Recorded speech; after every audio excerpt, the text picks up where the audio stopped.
শান্তিতে নোবেল পুরস্কার বিজয়ী মালালা ইউসুফজাই মুসলিম নেতাদের প্রতি আহ্বান জানিয়েছেন তারা যেন আফগান তালেবান সরকারের শাসনকে বৈধতা না দেয় এবং নারীদের শিক্ষা ও অধিকারে বাধা দেওয়ার বিরুদ্ধে সঠিক নেতৃত্ব প্রদর্শন করেন।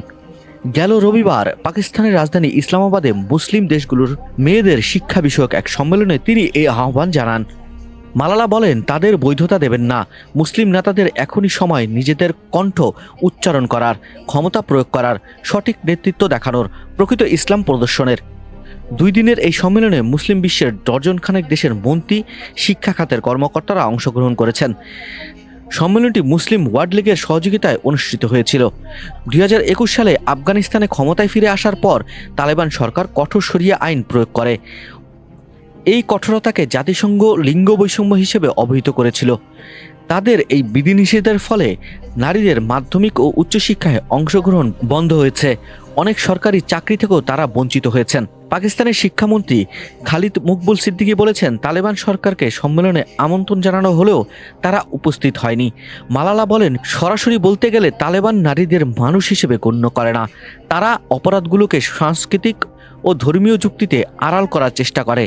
2022 সালে মাত্র 15 বছর বয়সে শিক্ষার পক্ষে প্রচারণা চালানোর সময় পাকিস্তানি তালেবানদের হাতে গুলিবিদ্ধ হন মালালা।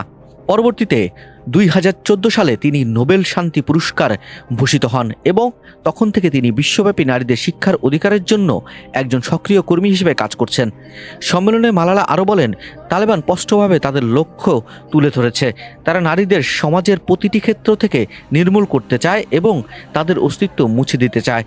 আন্তর্জাতিক সম্প্রদায় তালেবান সরকারের বিধিনিষেধের বিরুদ্ধে একমত হলেও কাবুলের শাসকের সঙ্গে কিভাবে সম্পৃক্ত হওয়া উচিত তা নিয়ে বিভক্ত।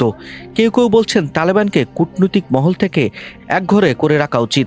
অন্যদিকে অনেকে আলোচনা ও যোগাযোগ চালিয়ে যাওয়ার পক্ষপাতী। এখনও কোনো দেশ তালেবান সরকারকে আনুষ্ঠানিক স্বীকৃতি দেয়নি, তবে কিছু আঞ্চলিক সরকার বাণিজ্য ও নিরাপত্তা বিষয়ক আলোচনা চালিয়ে যাচ্ছে তালেবানের সঙ্গে।